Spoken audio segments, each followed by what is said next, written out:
زیادہ ہنسنا اور لہو اور لائب مطلب کھیل کود میں مشغول رہنا. تو لہو اور لائب کے کاموں میں مطلب بیکار کے کاموں میں اور کھیل کود میں مطلب دنیا کو کھیل تماشا سمجھنا, اس کے اندر سیریسنس لا کے اچھے عمل نہیں کرنا, چلتا ہے بولنا, ہنسنا خوب. یہ یاد رکھیے دلوں کی سختی کی ایک وجہ ہے. نبی اکرم صلی اللہ علیہ وسلم فرماتے ہیں, ابن ماجہ کی روایت, آپ نے فرمایا تم زیادہ نہ ہنسا کرو کیونکہ زیادہ ہنسنے سے دل مردہ ہو جاتا ہے. تم زیادہ نہ ہنسا کرو کیونکہ زیادہ ہنسنے سے دل مردہ ہو جاتا ہے. کچھ لوگوں نے اپنی زندگی کو کھیل تماشا ہی بنا لیا, دن اور رات صرف ہنستے رہتے ہیں. ہنسنا ہے, مسکرانا ہے, اس میں منع نہیں ہے. قیقے بھی کبھی لگا لے تو کوئی مسئلہ نہیں ہے, یہ پسندیدہ عمل نہیں ہے لیکن پھر بھی جائز ہے. لیکن پوری زندگی اس میں گزر رہے, کوئی آیا تو ہنسی, کوئی جا رہا تو ہنسی, بیٹھے تو ہنس رہے, اٹھے تو ہنس رہے, میت میں کھڑے بھی تو ہنس رہے, کسی مطلب صرف ہنسی کا رہتا. اور آپ وہ مجلس کو دیکھ سکتے جمع ہو کے خالی ہاں ہاں ہاں آوازیں چالو رہتی. بولیں گے یار ان کی زندگی کیا ہے, صرف ہنس رہے. زیادہ ہنسی دل کو مردہ کر دیتے. نبی اکرم صلی اللہ علیہ وسلم فرمایا مجھے جو حالات قبر کے بتائے گئے اور موت کی بات کی کیفیت جو میرے سامنے لائی گئی, اگر تمہارے سامنے لا دی جاتی تو تم زیادہ روتے اور بہت کم ہنستے. یہ ایک روایت میں تم ہنسنا بھول جاتے. سمجھ رہے ہیں؟ تو لہٰذا بہت زیادہ کثرت سے ہنسنا اچھی بات نہیں.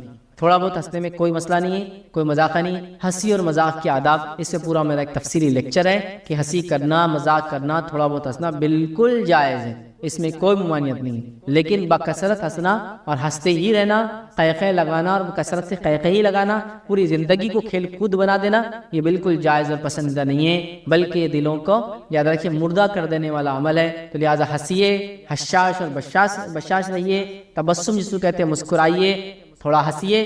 کبھی کبھار قیقے لگانا بھی جائز ہے, حرام نہیں ہے, لیکن ہمیشہ کرنا منع ہے. تو ہنسی اسے منع نہیں ہے, لیکن ہمیشہ ہنسنا, لغو اور لائف سمجھنا دنیا کو, ہر چیز کو. نماز پڑھے گا دیکھا جائے گا, فلاں کرے گا ہاں ہاں دیکھا جائے گا, زکات کا ہاں ہم تو کبھی دیے نہیں آج تک, صرف ہنستے ہیں ایسے لوگ. اور آج بھی دیکھیے آپ لوگوں کو جب کوئی بات آپ کے ٹالنا ہے تو کیسا کرتے ہیں, ہنس کے ٹالتے ہیں. چلو نماز کو ہتا میں جا, ابھی بھی ہنسی, سیریسنس نہیں ہے کہ میں کیوں نہیں جا رہا ہوں. تو گویا پوری زندگی انہوں نے ہنستے میں لگا دی.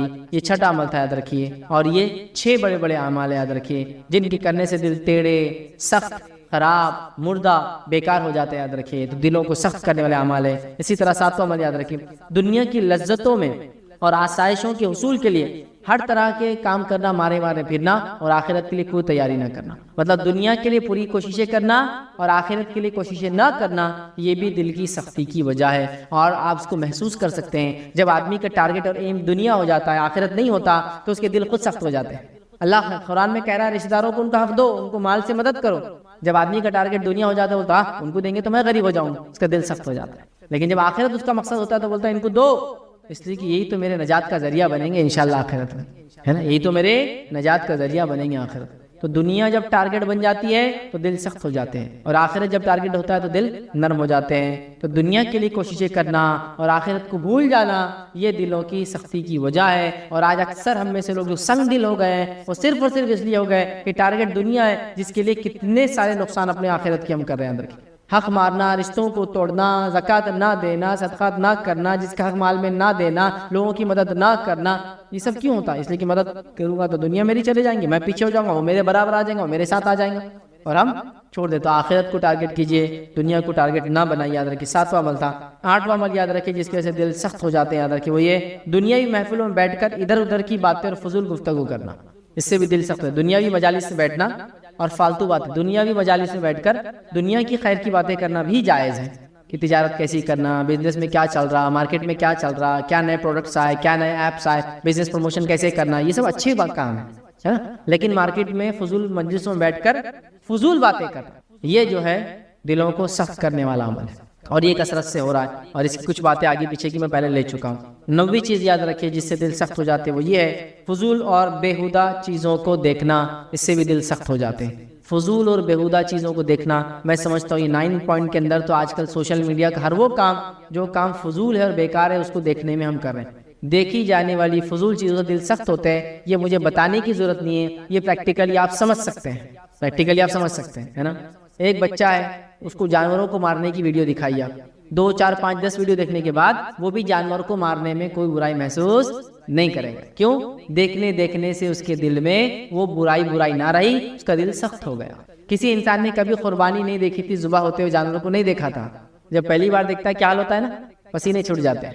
لیکن جب وہ بار بار دیکھتے رہیں گا تو وہ اس چیز کا عادی بن جاتا ہے. لیکن یہ تو جائز کام تھا، لیکن اس کے بعد وہ لوگ جانوروں کو مارنا، انسانوں کو مارنے کی چیزیں دیکھیں گا، پھر وہ سخت دل بنتا چلا جائے. تو گناہوں کو بار بار دیکھنا، گناہوں کو بار بار جس کو اس میں وقت ضائع کرنا، اس سے کیا ہوتا ہے معلوم؟ بیہودہ چیزیں دیکھنے سے دل سخت ہو جاتے ہیں. آج ہمارے بچے کیا دیکھ رہے ہیں آپ دیکھیے، میجورٹی آف کنٹینٹ ہم اور ہمارے بچے جو دیکھ رہے ہیں وہ ایسا بیکار اور فضول کنٹینٹ ہے جس کے نتیجے میں برائیاں ہمارے سماج میں پھیلتی جا رہی ہے. یاد رکھیے بہرحال وقت کو ضائع کرنا، تو جو چیز ہم دیکھتے ہیں اس سے ہمارے دلوں پہ اثر پڑتا ہے. جب ناچ گانا دیکھتے ہیں تو ناچ گانا ہو سکتا کرتے نہیں ہوں گے، لیکن پھر جب کرنے کا موقع ہے یا کسی کو کرتے دیکھے تو برائی بھی دل میں واقعی نہیں رہتی. یاد رکھیے 10 اور آخری پوائنٹ جو آج ہم لیں گے دلوں کی سختیوں میں، وہی ہے دین کو سمجھنے اور سنجیدگی کی کوشش نہ کرنا. اس کو ہم کہیں گے دین کو سمجھنے کی کوشش نہ کرنا سنجیدہ، اور بنیادی مسائل سے جہالت کو برتنا، یہ بھی دل کی سخت ہونے کی ایک اہم وجہ ہے. یاد رکھیے کہ آج ہم دین کو سمجھنے کی ذرہ برابر بھی کوشش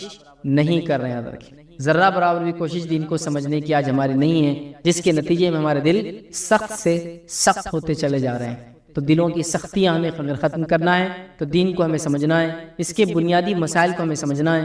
آج کتنی عجیب بات ہے، یاد رکھیے. اور اللہ ہمارے دلوں کو سخت کیوں نہ کرے؟ جو دین اور شریعت اس نے ہمیں دی، جس کے لیے انبیاء علیہ الصلوۃ والسلام کی ایک بکثرت جماعت اپنی جان اور مال کی قربانیاں دیتی چلی آئی. اس کے بعد نبی کریم صلی اللہ علیہ وسلم آخری نبی، آپ نے کتنی قربانیاں اس امت کے لیے دی. اس کے بعد صحابہ تابعین تبع تابعین نے ایک لمبے عرصے تک قربانیاں دی. اور اس کے بعد بھی آج ہمارا حال یہ کہ دین کے بیسک نالج، بنیادی علم بھی ہم کو نہیں، بیسک نالج بھی ہم گین نہیں کرتے ریلیجن کی. یاد رکھے دین کے معاملے میں، دنیا کے معاملے میں تو ماشاءاللہ کتنے سال لگاتے ہیں ہم. اب کیا بتاؤں میں، اگر ایک آدمی گریجویشن کرتا ہے تو ایٹ لیسٹ 15 ایئرس پڑھتا ہے، پوسٹ گریجویشن کرتا ہے تو ایٹ لیسٹ 17 to 18 ایئرس پڑھتا ہے، اور اس کے بعد پوسٹ گریجویشن کیا ہے تو ایم فل ڈاکٹریٹ کرتا ہے تو ایٹ لیسٹ وہ جو ہے 20 to 22 ایئرس پڑھتا ہے. لیکن دین کے معاملے میں ہمارا حال یہ ہے کہ اتنا سب کچھ کرنے کے بعد بھی، دنیا کے علامہ بننے کے بعد بھی، اسلام کا، دین کا بیسک نالج بھی ہمارے پاس نہیں، بیسک نالج بھی نہیں. یاد رکھیں فرض نماز کو تو وضو کی ضرورت ہے، نفل کو وضو کی ضرورت ہے نہیں ضرورت ہے. نوجوان سوال کر رہے ہیں کہ فرض کو تو معلوم ہے لیکن نفل نماز کے لیے کیا ہے؟ سمجھ رہے آپ؟ مطلب ایسی حالات ہے، علم کی اتنی کمی اسی کو ان کے. نبی اکرم صلی اللہ علیہ وسلم کی پیدائش کبھی نہیں معلوم. کتنا بنیادی سوال ہے کہ نبی اکرم صلی اللہ علیہ وسلم جس سے سب سے زیادہ محبت کا ہم دعویٰ کرتے ہیں، لوگوں کو نہیں پتا ہے، لوگوں کو یہ چیز نہیں پتا ہے. یاد رکھیے یہ بہت امیزنگ چیز ہے. یاد رکھیے بہت امیزنگ چیز ہے. آپ تعجب کریں گے، ایک صاحب نے مجھے ایک سچا واقعہ بتایا مدینے کے اندر. انہوں نے کہا کہ میں مدینے میں 25 سال سے ہوں، 25 سال سے. تو میری عادت لوگوں سے ایسی، جب میں ڈراپ کرتے مسجد نبی کے پاس سے گزرتے تو پوچھتا ہوں یہاں کیا ہے، یہاں کیا ہے. تو ایک شخص سے میں نے ایک بار جو ہے ڈرائیو کر رہا تھا میری گاڑی، تو میں نے پوچھا یہاں کیا ہے؟ مدینہ میں ہے، مسجد نبی کے پاس سے ڈرائیو کر کے گاڑی لے جا رہا ہے. انہوں نے پوچھا یہاں کیا ہے؟ تو اس نے کہا مجھے نہیں معلوم، بس ایک مسجد ہے اتنا معلوم ہے. ان تجارتوں کو آپ مانیٹر کیجیے اور ان تجارتوں کی برکت کو دیکھیے، ان کی برکت، ان کے مال میں برکت، ان کے بیوی بچوں کے اندر برکت. آپ دیکھیے اگر توحید پہ ہم جمع ہو جائے اور ساری امت مل کے اگر نمازیں ادا کرنے لگے اور صرف فجر کے اندر ہی اٹھ جائے تو یہ قوموں کے لیے، حکومتوں کے لیے کھلا اعلان ہوگا کہ بھائی قوم جاگ رہی ہے. کہ اللہ رب العزت نے جو شریعت ہم کو دی ہے اس میں جو ہے 5 چیزیں ہیں جو ہم پر فرائض میں سے ہیں. ان فرائض میں اعمال کے اعتبار سے جو سب سے اہم فریضہ یاد رکھیے وہ نماز ہے. توحید ظاہر سی بات ہے وہ عمل کے اعتبار سے نہیں، وہ دل کا ایک کیفیت ہوتی ہے. یاد رکھیے تو عمل کے اعتبار سے جیسا کہ اللہ رب العزت نے شریعت میں جو ہے 5 چیزوں کو فرض قرار دیا، یہ فرائض ہے ہم پر، اور اس کے اندر سے نماز سب سے اہم عمل ہے. یاد رکھیے جو فرائض ہم کو دیے گئے، روزہ بھی ہے، زکوٰۃ ہے، حج ہے، لیکن نماز سب سے اہم فریضہ ہے. اسی طرح نمازیں ہم کو جو ہے 5 دی گئی ہے جو دن بھر میں ہم پر فرض ہے، اور ان فرض نمازوں میں ایک سب سے اہم نماز جو ہے وہ فجر کی نماز ہے. یاد رکھیے تو آج انشاءاللہ عزیز جو میرا ٹاپک ہوگا، جو میرا لیکچر کا عنوان ہوگا، وہ فجر کی نماز کے تعلق سے اس کی اہمیت یاد رکھیے اور اس کی فضائل کیا ہے. ویسے تو نماز جب لفظ آ گیا تو میں سمجھتا ہوں صلاۃ جس کو کہتے ہیں، یہ لفظ آ گیا تو یہ بات تو طے ہو گئی کہ ایک فریضہ ہے، مطلب ہم لوگوں کو اس پر عمل کرنا ضروری ہے، یہ فرض ہے. یاد رکھیے اور اس کے تعلق سے نماز، اس کی اہمیت کیا ہے، نماز کو چھوڑنے والا کون ہوتا ہے، نماز کو چھوڑنے والے کا انجام کیا ہوگا. میں سمجھتا ہوں یہ تمام چیزیں میں نے نماز کی اہمیت یہ ٹاپک کے اندر بہرحال رکھی تھی. آپ اس ٹاپک کو، اس مضمون کو، اس لیکچر کو دیکھ سکتے ہیں جس میں ہم نے تمام چیزیں دیکھی تھی کہ نماز کتنا اہم فریضہ ہے. اس کو ادا نہ کرنے والے کا شمار یاد رکھیے مشرکوں اور کافروں میں سے ہوتا ہے. یاد رکھیے اگر کوئی اس کو چھوڑ دے، اس کو ترک کر دے تو وہ کفر اختیار کر لیتا ہے. وہاں کے کئی فتاوی سے موجود ہے کہ جو توحید اور نماز پہ نہ رہا تو اس کی دیگر عبادتیں بھی قبول نہیں ہوتی. تو انسان گویا روزہ رکھتا رہا، حج کرتے رہا، زکوٰۃ دیتے رہا، یہ عمل بھی قبول نہیں ہوگا. اور لکھتے جب تک کہ وہ توحید پہ نہ تھا اور نماز ادا نہیں کرتا تھا. تو یہ بات بہت سمجھنے کی یاد رکھیے ہم کو. تو لہٰذا میں اس نماز کی اہمیت اس پر بات نہیں کروں گا. آج نماز میں سے ایک اہم نماز، ویسے تو نماز فریضہ ہے، ساری اہم ہے، لیکن اس میں سے ایک اہم نماز جس کا ذکر بار بار آیا ہے، اور ویسے تو دو نمازیں ایسی جس کے بارے میں بہت زیادہ تاکیدیں آئی ہے، بہت زیادہ اس کے بارے میں کہا گیا، ایک فجر ہے اور دوسرا جو ہے عصر ہے. یاد رکھیں یہ دو ایسی نمازیں جن کے بارے میں تاکید آتی ہے. دو ٹھنڈی نمازیں پڑھنے والوں کی یہ فضیلت ہے، یہ اگر کر لے تو یہ فائدہ ہوگا، یہ دو نمازوں کا ادا نہ کرنے والے کا یہ انجام ہوگا. ایسا اس کو پڑھنے والے کے لیے جنت کی بشارت ہے، ان دو نمازوں کو چھوڑنے والے کے لیے جو ہے جہنم کی وعیدیں ہیں. تو یہ دو نمازیں بڑی اہم ہیں، لیکن اس کا ہرگز یہ معنی نہیں کہ یہ دو نمازیں انسان کو پڑھنا ہے، بلکہ یہ وہ نمازیں جس کے اندر عموماً یہ دیکھا جاتا ہے کہ لوگوں کی کمزوری تھی کہ وہ اس کو چھوڑ دیا کرتے تھے. اس لیے کہ عرب کے اگر علاقے میں آپ دیکھیں تو صبح ایک تو نیند کی وجہ سے، اور عصر کا ٹائم جو ہوتا تھا یاد رکھیے بس یہ دھوپ ختم ہوتی تھی اور دھوپ مطلب ٹھنڈک کی طرف جاتا تھا، تو اس وقت لوگ آرام کرتے تھے. عموماً ہمارے پاس اس سماج میں لوگ اس وقت جنرلی عام طور سے آرام نہیں کرتے، لیکن وہ آرام جس میں وہ نیند میں وہ نماز چلی جاتی تھی یا آرام کے اندر نماز چھوٹ جاتی ہے، تو اس کی خاص تاکید کی گئی، اس کے بارے میں خاص بتایا گیا، اس کی اہمیت خاص بتائی گئی، اس کی فضیلتیں بتائی گئی. اور یہ دو نمازیں میں سمجھتا ہوں اتنی اہم ہے جس کی کوئی انتہا نہیں. ابھی وقت نہیں ہے کہ ان تمام نمازوں کے بارے میں یا خاص طور سے ان دو نمازوں کے بارے میں رکھوں، لیکن یہ بات تو طے ہے یہ وہ دو نمازیں جس وقت فرشتوں کی شفٹ چینج ہوتی ہے، جو فرشتے آ کے نام اعمال لکھتے ہیں ان کی شفٹ چینج ہوتی ہے. تو یہ دو وقت ہیں جس میں وہ چینج کرتے ہیں ڈیلی روٹین بیسس پر. ایک عصر ہے اور دوسرا فجر ہے. ویکلی بیسس پر جمعرات ہے اور پیر کا دن ہے جب فرشتوں کی شفٹ چینج ہوتی ہے. یاد رکھیں ٹھیک. تو لہٰذا یہ وہ دو وقت ہے جس میں فرشتے بدلتے ہیں، اور اس وقت اگر انسان نماز میں ہوتا ہے تو رب العزت کو رپورٹ کرتے ہیں کہ بندہ نماز میں ہے. اسی لیے نبی اکرم صلی اللہ علیہ وسلم نے نمازوں کی اہمیت بتائی. اسی طرح آپ صلی اللہ علیہ وسلم پیر اور جمعرات کا روزہ رکھا کرتے تاکہ جب نام اعمال ویکلی بیسس پہ جو دو ٹائم جاتے جائے تو روزے کی حالت میں رہے. ٹھیک ہے. تو لہٰذا فجر کی نماز یہ بڑی اہم نماز ہے. یاد رکھیں. اور فجر کی نماز کی اہمیت ہم کو اس لیے بھی سمجھنا ہے کہ جس سماج میں ہم رہتے ہیں اس سماج کی کیفیت اور حالت یہ ہے کہ ہم دن بھر جانوروں کی زندگی گزارتے ہیں اور تھک جاتے ہیں، اور رات میں پھر پوری تھکان کو اتارنے کا اتنا لمبا ہم بس پروسیس ہے کہ وہ رات کی تھکان ہوتا ہے تو رات میں دیر سے سونا، دن بھر کام کر کے تھک جانا، رات میں پھر دیر سے سونا اور صبح پھر سوتے رہنا، اور اس کے سورج نکلنے کے بعد پھر اٹھ کر جو ہے اپنے کام کاج کو ہم شروع کرتے ہیں. اور فجر کی نماز کو عموماً یہ دیکھا جاتا ہے، میں کسی پر بھی الزام نہیں لگا رہا ہوں، لیکن عموماً یہ دیکھا جاتا ہے مسجدوں کے حال سے، گھروں کے حال سے، محلوں کے حال سے اس کا بالکل پورا اندازہ ہے کہ اس نماز کو سب سے کم پڑھا جاتا ہے. مطلب نمازیں دیگر جتنی بھی پڑھی جاتی ہے اس میں سب سے کم جس نماز کو پڑھا جاتا ہے وہ فجر ہے، جبکہ اس کو پڑھنا انتہائی ضروری ہے، بے انتہا ضروری ہے. مطلب بہت زیادہ اہمیت کی حامل ہے. ساری نمازیں ہیں، لیکن چونکہ یہ نیند کا وقت ہوتا ہے، غفلت میں یہ نماز عام طور سے دیکھا جاتا ہے چھوٹ جاتی ہے. ہمارے سماج میں عموماً فجر کی نماز سب سے کم اور مغرب کی نماز سب سے زیادہ پڑھی جاتی ہے، لیکن اس کا ہرگز معنی نہیں ہے کہ 99% مغرب کی پڑھتے ہیں تو فجر کی 50% مطلب کم زیادہ، ایسا نہیں ہے. اس کی حالت یہ ہے کہ چند فیصد میں کہہ سکتا ہوں وہ فجر کی پڑھتے ہیں، تو ایک 20-25-50% مشکل سے بمشکل الگ الگ علاقوں میں الگ الگ تعداد ہے، لیکن ہو سکتا ہے مغرب پڑھتے ہوں گے. آپ سمجھ رہے بات کو؟ تو یہ ہماری حالت ہے، یہ ہماری کیفیت ہے نمازوں کے بارے میں. تو خاص طور سے فجر کی نماز، اور فجر کی نماز اس لیے بھی اہم ہے کہ اگر فجر کی نماز کو ہم پڑھنا شروع کر دیں، یاد رکھیے، تو دیگر ساری نمازیں ہم پر آسان ہو جائیں گی. اس لیے کہ اگر مشکل کے اعتبار سے دیکھا جائے تو سب سے مشکل یہی نماز ہوتی ہے، کیونکہ صبح اٹھنا اور پھر پڑھنا، اور جس سسٹم میں ہم رہتے ہیں، جس طرح کے ہم کام کرتے ہیں، جس طرح کا سسٹم ہمارے پاس شادی بیاہ، راتوں میں جاگنے کا، پڑھائی کرنے کا دنیا میں بن چکا ہے، جس کے نتیجے میں ہوتا ہے کہ اس سب کا خمیازہ جس کو بھگتنا پڑتا ہے وہ ہمارے فرائض ہے، اور خاص طور سے اس میں فجر کی نماز کو اس کا خمیازہ بھگتنا پڑتا ہے. یاد رکھیے. تو ہمارے معاشرے کے اندر یاد رکھیے اس نماز کو بہت کم پڑھا جاتا ہے.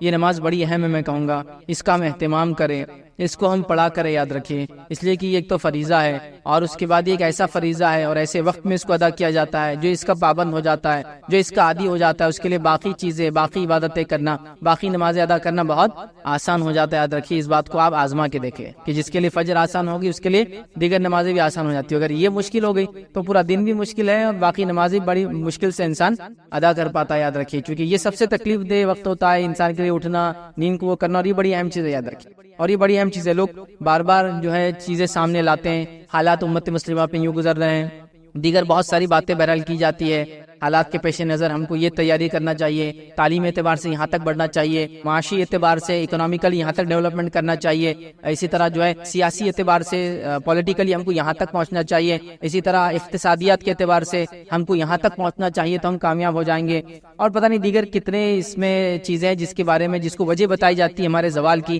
اور ہم کو وہاں تک پہنچنے کے لیے یہ سب کام کرنا ہے، اور ہم کو حکومت کو، ہم کو قوموں کو، ہم کو زمانے کو یہ بتانا ہے کہ ہم قوم جاگی ہوئی قوم ہیں، ہم سوتے ہوئے لوگ نہیں ہیں، ہم لوگ اپنے حق کے لیے لڑ سکتے ہیں، ہم بھی فلاں ہیں، ہم بھی کسی زمانے میں یہاں کے حاکم تھے، اور یہ ساری باتیں ہیں۔ لیکن ان تمام چیزوں کے لیے جو بھی آپ سبب، جو بھی وجوہات بتاتے ہیں، میں نے ہمیشہ ہر بار یہ حل دینے کی کوشش کی، یاد رکھیے کہ آپ تمام چیزوں کو ایک طرف جانے دیجیے۔ اگر خالی مسلمان توحید پر آ جائے، میں نے اس سے پہلے بھی کئی بار کہا آپ نے، لیکن لوگ بولتے نہیں یہ سب چیزیں چھوڑ کر دوسری باتیں کرو، تھوڑے جوشیلے تو مزہ آئے گا۔ اگر توحید پہ ہم جمع ہو جائے اور ساری امت مل کے اگر نمازیں ادا کرنے لگے اور صرف فجر کے اندر ہی اٹھ جائے، تو یہ قوموں کے لیے، حکومتوں کے لیے کھلا اعلان ہوگا کہ بھائی قوم جاگ رہی ہے، اتنا ہی کافی، باقی تو میں کچھ بول ہی نہیں رہا ہوں اس کے آگے۔ اور جب فجر کی کوئی پابند ہو جائے تو باقی ظہر اثر مغرب عشاء انشاءاللہ وہ کوئی بہت بڑا مسئلہ نہیں ہوتا ہے۔ تو میں تو اتنا ہی سلوشن دے رہا ہوں کہ ہم اتنے جلوس جلائس نکال رہے ہیں نبی کی محبت میں، اولیاء اللہ کی محبت میں، ہمارے اگر حقوق مارے جا رہے تو اس کے خلاف ورزی میں، ہماری جانیں لی جا رہی تو اس کے جواب کے اندر، ہمارا خون بہایا جا رہا ہے تو اس کو ہم جواب دینا چاہتے ہیں، لیکن جو کرنے کا کام ہے اگر وہ کرنے لگی قوم، تو میں آپ کو کہہ رہا ہوں نا، ہم کو کوئی دوسرا جواب، کوئی جلوس اور جلائس اور کوئی اپنے حق کے احتجاج کے لیے کچھ کرنے کی ضرورت نہیں ہے۔ قومیں جب ہم کو فجر میں رات کے وقت اٹھ کر نمازوں کو جاتے ہوئے دیکھیں گی تو یہ خود اعلان ہوگا کہ یہ سوتی ہوئی قوم نہیں ہے، اس کو آپ بہلا پھسلا کر کچھ بھی کام کرا نہیں سکتے، یاد رکھیں۔ لیکن یہ حل، یہ سلوشنز کسی کو بھی پسند نہیں، یاد رکھیں۔ ہم کو جوشیلی باتیں چاہیے۔ حالت یہ ہے کہ رات بھی سونے میں نکالی، آدھے دن تک بھی انسان سو رہا ہے، اور پھر جا کے امت کی فکر میں جلسے اور جلائز میں حصہ لے رہا ہے، امت کی فکر میں پتہ نہیں مناظروں میں حصہ لے، امت کی فکر میں فلاں کر رہا ہے، نمازیں دھڑلے سے جاری ہے، شرک اپنے عروج پر ہے، اور ہم بات کر رہے ہیں اللہ کی مدد اور نصرت ہم پہ کیوں نہیں آتی ہے۔ تو بھائی اصل چیز کی طرف جانا پڑے گا، اصل چیز کی طرف پہنچ جائے۔ میں یہ نہیں کہہ رہا ہوں کہ ہمیں تعلیم میں آگے نہیں بڑھنا، میں یہ نہیں کہہ رہا ہوں ہم کو سیاست میں آگے نہیں بڑھنا، میں یہ نہیں کہہ رہا ہوں کہ آپ کو معیشت اور اقتصادیات میں آگے نہیں بڑھنا، آپ کو سب میں آگے بڑھنا ہے، لیکن اصل چیز یہ ہے کہ جب آپ توحید میں آگے بڑھ جائیں گے اور نماز میں آگے بڑھ جائیں گے تو دنیا میں آپ آگے ہی آگے رہیں گے، یہ بات ایک دم اصولی ہے۔ اور اگر آپ یہ دو چیزیں پیچھے ہو جائے تو پھر آپ دنیا کے اندر پیچھے رہنا چاہے باقی تمام علوم اور فن کے اندر آگے کیوں نہ ہو جائے، آپ آگے نہیں بڑھ سکتے۔ یہ بات بالکل شیور ہے، یہ بات بالکل طے ہے، چونکہ امت مسلمہ کا عروج صرف توحید کی بنیاد پہ ہی ہوا تھا، اور اس کا زوال شرک کی وجہ سے ہی ہوا، یاد رکھیے، کہیں بھی کبھی بھی کسی بھی حال میں۔ اور جب توحید کمزور ہوتی ہے تو نماز خود کمزور ہو جاتی ہے، یاد رکھیے، اور دیگر اعمال پھر اس کے بعد نماز کمزور ہو گئی تو خود ہو جاتے ہیں، تو وہ سب ایک دوسرے سے سب کا تعلق ہے۔ تو ہم چاہ رہے باقی ساری چیزوں کو مضبوط کر لے اور انسان جو ہے اپنی توحید کو مضبوط نہ کرے۔ جیسا ایک انسان سوچے کہ میں کمزور ہوں، مجھے تیز چلنا ہے، مجھے فلاں کرنا ہے، اور وہ پیر چھوڑ کے باقی پورے جسم کو بڑا کر لیتا ہے اپنے کسرت کر کے وغیرہ، اس کے پیر اگر نہیں چلیں گے تو اس کا جسم بھی اس کو کام نہیں آنے والا ہے۔ تو اسی طرح کا ہمارا کچھ حال ہے کہ ہم لوگ جو ہے دیگر چیزوں کو دیکھ رہے ہیں، یا پھر ایسا سمجھ لے کہ ایک انسان کے پیر، ہاتھ پیر، ہر چیز سالم ہے اور اس کی عقل مارے جائے تو پھر اس کا پورا جسم بھی اس کا ساتھ نہیں رہتا، چونکہ اس کی عقل پاگل ہے وہ۔ تو ہمارا حال وہی ہے، توحید چھوڑ دی ہے اور باقی ساری چیزوں کو اسٹرانگ کرتے چلے، نمازیں غائب ہے اور ہم باقی تمام چیزیں، بلکہ میں نے تو یہاں جلوس جلائسوں میں ایسے پروگرامس میں جہاں امت کے زوال، امت کی مسائل کی بات ہوتی ہے، دیکھا نمازیں چھوڑ کر آپ اس کو ڈسکشن کر رہے ہیں۔ بلکہ خود مقررین کا حال یہ ہے، جو دانشور اپنے آپ کہہ رہے ہیں نماز کا وقت ہو تو جو عوام ہے ان کو جائیے آپ نماز پڑھ کے آئیے، اور وہ اسٹیج پہ بیٹھے تمباکو کھا رہا، کوئی سگریٹ پی رہا ہے، اور کوئی مطلب چل رہا ہے بس۔ تو نماز یاد رکھیے بڑی اہم چیز ہے، ہم نماز کی بات آج نہیں کر رہے، ہم نماز میں صرف ایک نماز کی بات کر رہے ہیں، اور وہ فجر کی نماز یاد رکھیے، اور یہ بات دنیا اس کی شاہد ہے، دنیا اس کی گواہ ہے، دنیا نے یہ چیز دیکھی، یاد رکھیے، جو لوگ سورج کو جگاتے ہیں وہ دنیا میں کچھ کر پاتے ہیں، اور جن کو سورج جگاتا ہے وہ دنیا میں کچھ نہیں کر پاتے، یاد رکھیے۔ مطلب جو لوگ سورج کے نکلنے سے پہلے اٹھ جاتے ہیں انہوں نے دنیا میں تبدیلی لائی، اس کی تاریخ گواہ ہے، اس کی تاریخ گواہ ہے، چاہے ہم سے پہلے اللہ نے جس قوم کو چنا ہو، یہود ہو نصارہ ہو، تاریخ اس کی گواہ ہے کہ اللہ نے ان کو عروج دے دیا، سمجھ رہے ہیں۔ اور جب جن قوموں کو سورج جگاتا ہے، مطلب دن نکل جاتا ہے پھر وہ اٹھتے ہیں اس کے سورج کی تپش کی وجہ سے، انہوں نے دنیا میں کچھ نہیں کیا، اس کی تاریخ گواہ ہے، یاد رکھیے، آپ اس بات کو سمجھیے۔